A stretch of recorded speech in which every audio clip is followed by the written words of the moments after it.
Hey guys, welcome back to the Music Hole. My name is Cole, and today we're going back in time 41 years to 1980, and the name of this band is called the Soft Boys.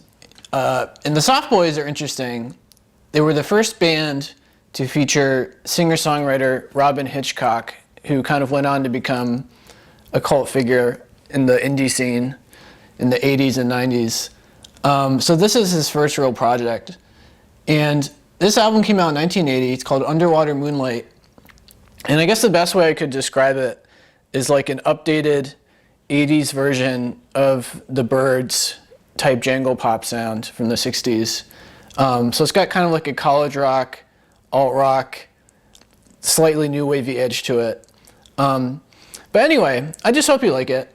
So I've got some clips lined up, ready for you guys. So let's just jump right in.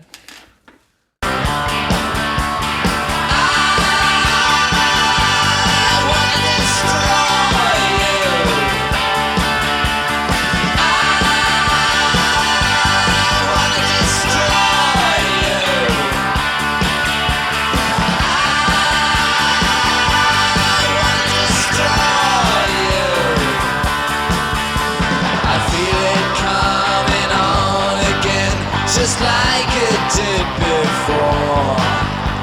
They feed your pride with boredom and they lead you on to war. The way you treat each other really makes me feel real. 'Cause if you wanna fight, then you're just dying to get killed. So track one is called I Want to Destroy You, and it's such a great beginner, just so much energy, and that guitar sound is really memorable. I mean, the guitar hooks on this album in general are just really immediate and memorable, and this is a good example. But this album can get pretty humorous with Robyn Hitchcock's lyrics, and in this song, it's called I Want to Destroy You, and it kind of sounds like he's writing from God's perspective. In the sense that like God wants to destroy humanity again, because he says, I feel it coming on again, just like it did before, which I kind of think of like Noah and the flood is maybe what he's referring to there.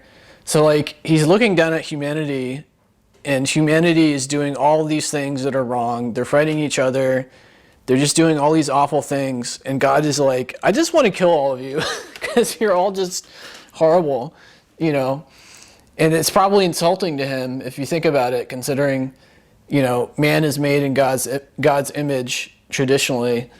So I guess in some sense, he's also admitting to himself that he's not the greatest either.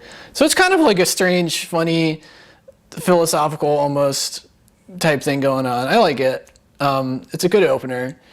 But there's not much else to say about it.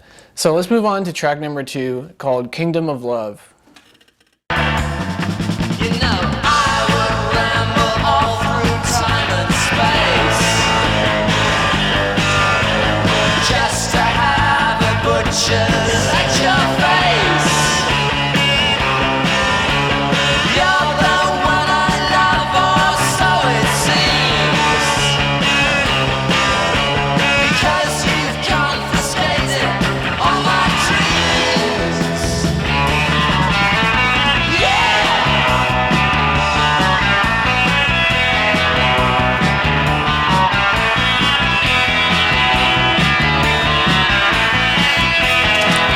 So that's Kingdom of Love, which again just has really memorable guitar parts, just like almost every song in this album does.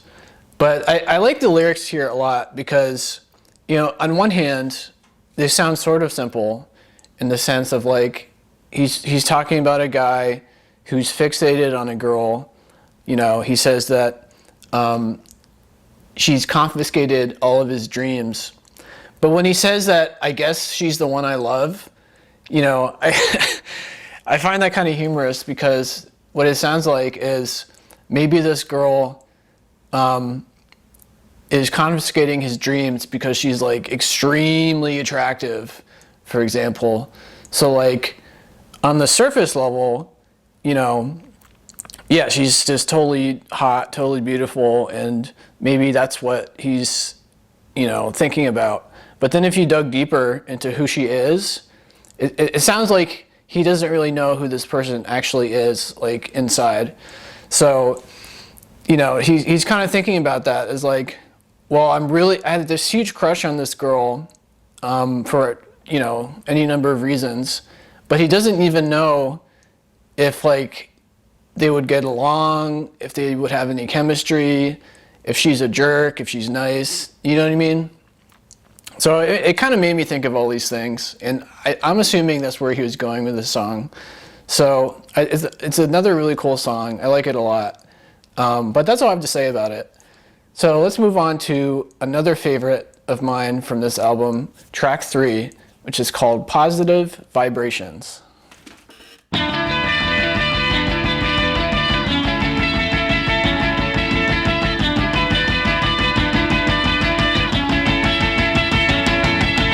Positive vibrations shine through all creation.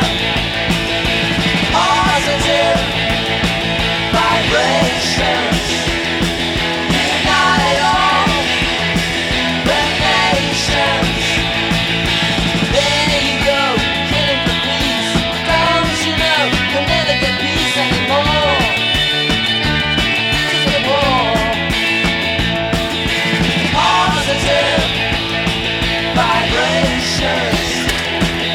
Yeah, just another excellent sound. But lyrically, it's kind of a confusing song, I'll admit.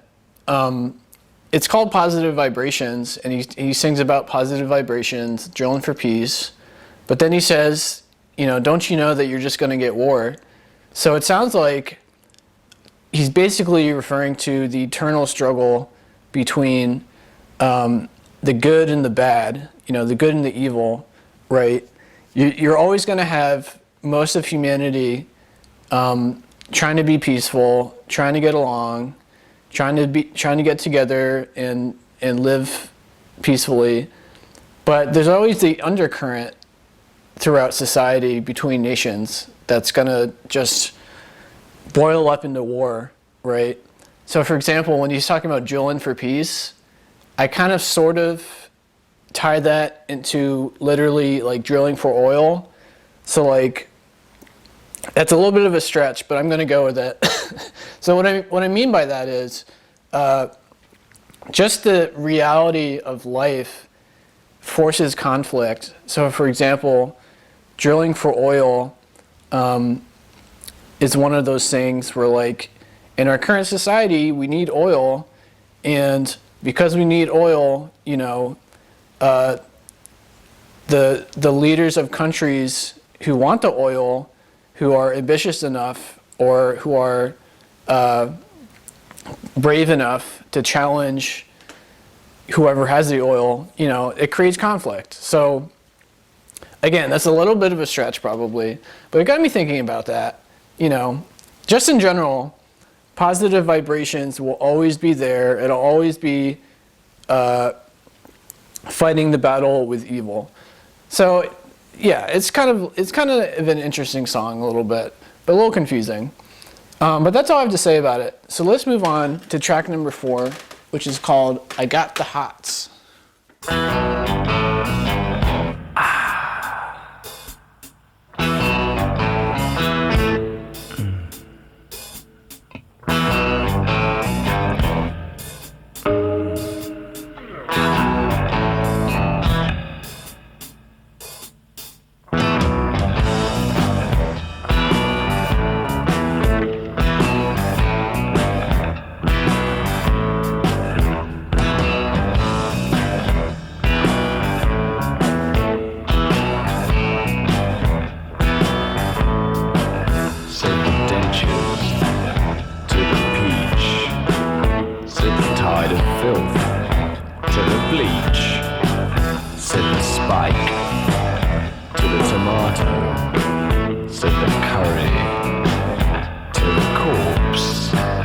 I got the hots for you.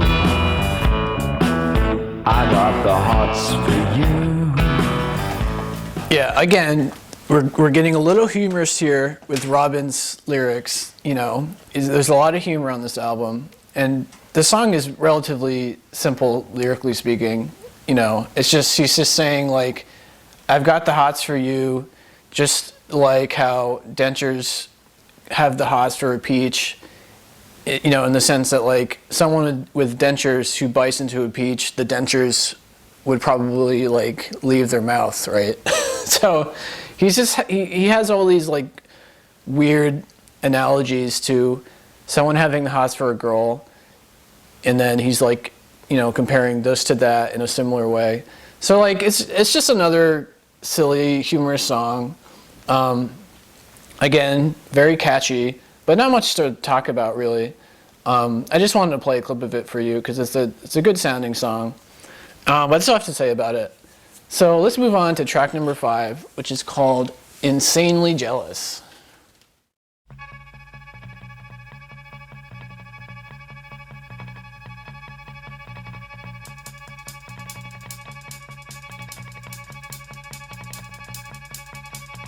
She's walking down the street. Me, I'm just invisible, and who or what she walks with makes no difference to me. People that she meets, she turns them into sideshows. They're just here for their amusement. That's not what I want to be, but I'm insanely jealous of you. Yeah, I'm insanely jealous of you.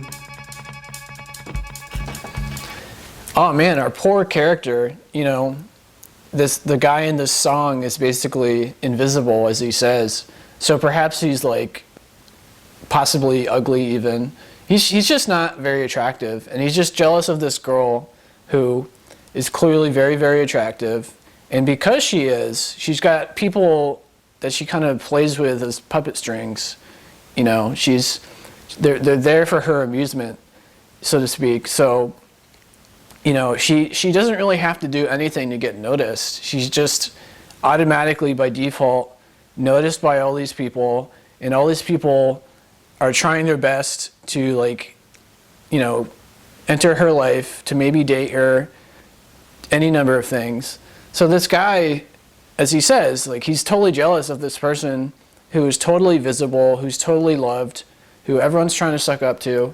But meanwhile, our hero is just like a fly on the wall. You know, nobody notices him. So our poor guy. But that's all I have to say about this song. So let's move on to track number 6, which is called Tonight. In the places nobody goes, I'll be there with a very long nose. Tonight, when nobody sees, tonight, I'm under the trees, it's alright. Tonight, I've waited so long. Tonight, if nothing goes wrong, it's alright.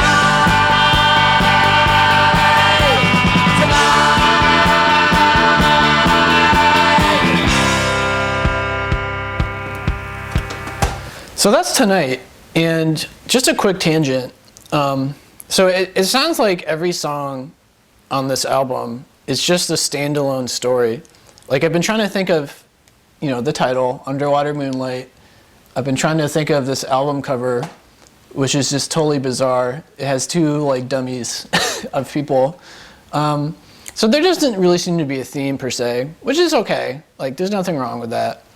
But anyway, so here we have another just kind of random topic of a song. It sounds like he's singing about a criminal, basically, you know, like a thief, a con artist, because he says, you know, he goes to the places nobody goes. He goes with a very long nose. And he says, tonight, if nothing goes wrong, it'll be all right.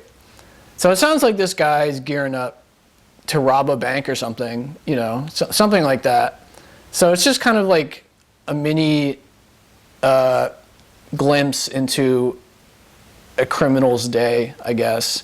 So like, just it's mostly for me just a sonically good song with kind of like strange lyrics, but that's all it made me think about in terms of like, what is this song even trying to say?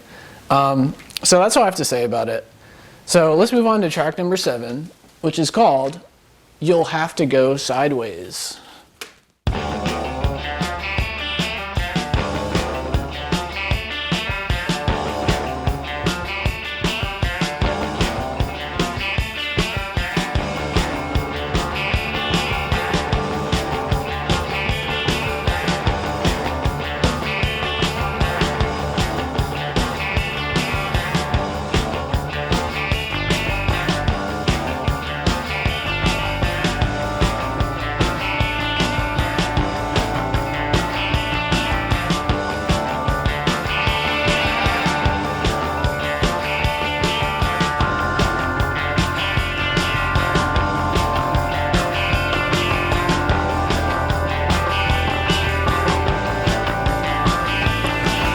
Yeah, just a really cool sounding instrumental part. I mean, this whole song is an instrumental, but it sounds really cool. Like the guitar work is really phenomenal, in my opinion, and recorded so well.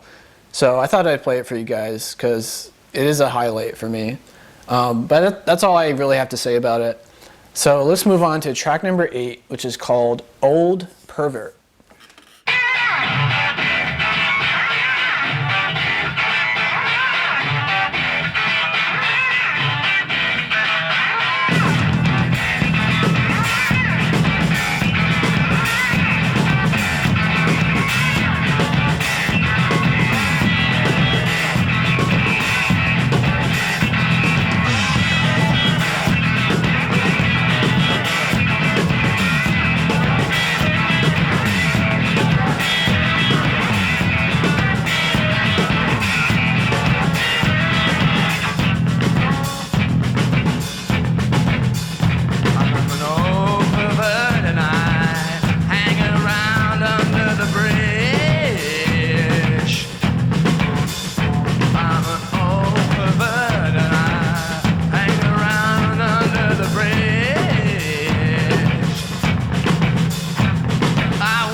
Yeah, oh my goodness, this song, like, again, Robin's choice of topics are just really strange and random to me.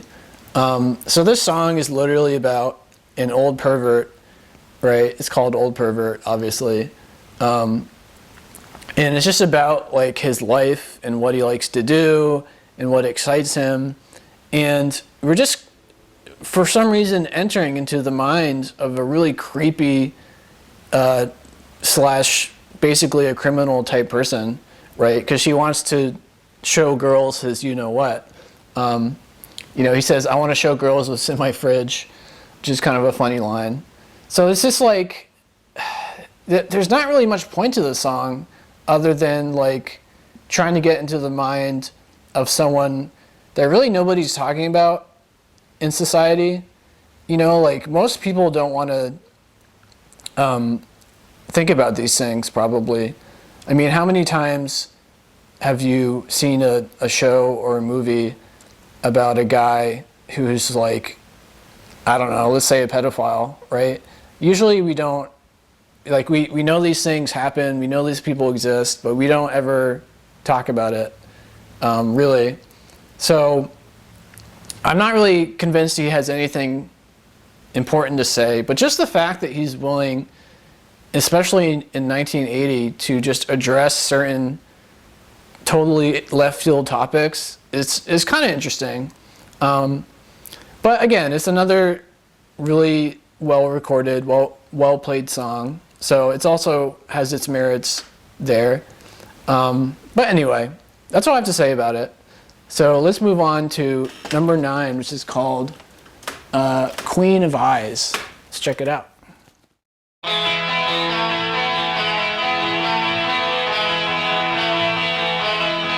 Blinking on and off, it's the Queen of Eyes, with a carapace shell and her black lace thighs. I don't know why she never gets anywhere with you.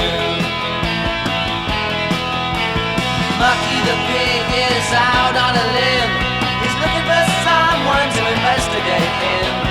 I don't know why he never gets anywhere with you. So Queen of Eyes is a little confusing. lyrically speaking. Although I have a theory about it, which I want to tell you guys, and definitely feel free to let me know in the comments if it was a stupid conclusion.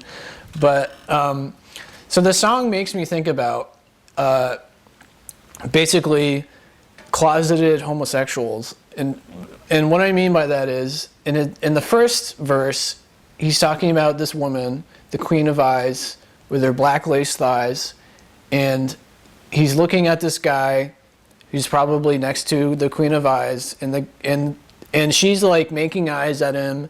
She's trying to get this guy's attention, but it seems like the guy is not interested. You know, he says, "I don't know why she never gets anywhere with you." So it sounds like this guy, maybe he's like really, really handsome or something, or really charming. And so all the girls like him, but he's gay. And so like this guy is looking at the situation, and it's not really clicking for him that like, oh, well, it's probably because this guy is not interested in women, right? And then he does the same thing, but for lesbians, and the next verse, you know, because he talks about a guy looking for this girl to investigate him, as he puts it, and the girl is not interested. So, you know, again, it might be a little bit of a stretch of a theory, but it made me think of that, you know. And I can imagine, especially in 1980, how nerve-wracking it might have been, you know, considering being openly homosexual back then was not exactly openly accepted. So I imagine if you're at a bar, let's say, or at a party, and someone is like clearly flirting with you, who's like really attractive, and you're gay, and so you don't respond. Like, there must be a lot of tremendous pressure on this person to, like, you know, possibly fake interest just so other people don't suspect. You know what I mean? So like, because back then, if you were a closeted homosexual, you know, the last thing you would want is to have people who really hate homosexuals to know that you are one, right? So you're trying to avoid, there's a lot of things that you're trying to avoid, basically. So this song kind of made me think about all these things, and I could be wrong again, but you know, the fact that I even like had these theories, that, you know, the lyrics were pretty interesting. But anyway, so that's all I have to say about the Queen of Eyes. So let's move on to the last track. It's called Underwater Moonlight, the name of the album. By the way, it's the last track technically, and by that I mean if you go on Spotify and you type in this album, there's like 10 more songs. But those are bonus songs from a reissue. So I'm only talking about the first 10. So let's just get that straight. But anyway, so let's dive right into Underwater Moonlight. He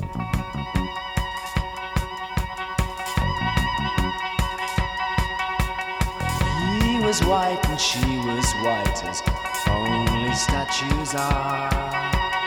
50 years they stood there looking stupid by a jar. One night in mid-August when the moonlight got too strong, they climbed off their pedestal and then they sang this song.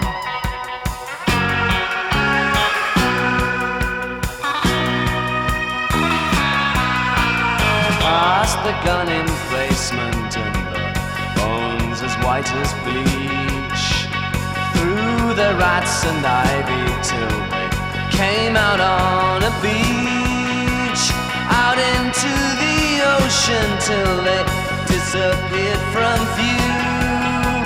Honey, when it gets you, there's just nothing you can do. Underwater moonlight.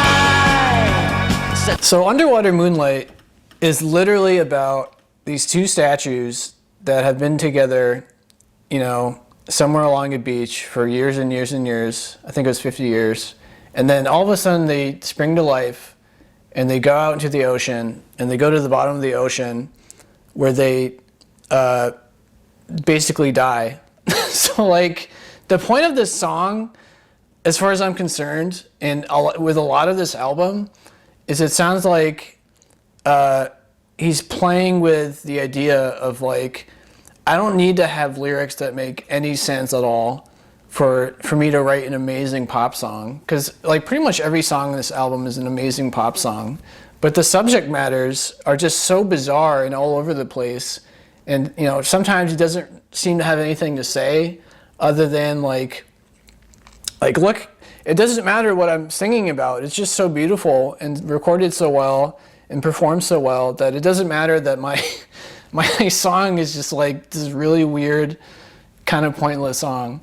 So again, this album is kind of humorous in that way.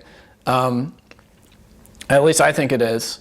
So it's a very strange album, I'll admit. Like lyrically speaking, it's kind of like, you know, like what the heck is going on? but again, the album cover is actually these might even be the two statues that go to the beach. But anyway, I mean, that's really all I have to say about this album. It's mostly just like a sonically terrific experience. You know, the guitar hooks are just totally memorable and classic. They're just amazing. But that's really all I have to say about Underwater Moonlight. You know, I just hope you found it interesting. Maybe you liked it, maybe you didn't like it. And if you've got some theories, if you've got some comments, please feel free to let me know. I'll check them out. You know, I'd love to know some of your theories on some of these songs. Like, you know, like what's the message of Underwater Moonlight exactly? As Underwater Moonlight, the song, exactly. But anyway, you know, if you like the video, please like and subscribe. It'd really help out. I like making these. But yeah, that's all I have to say. So, the Soft Boys, check them out and have a good one.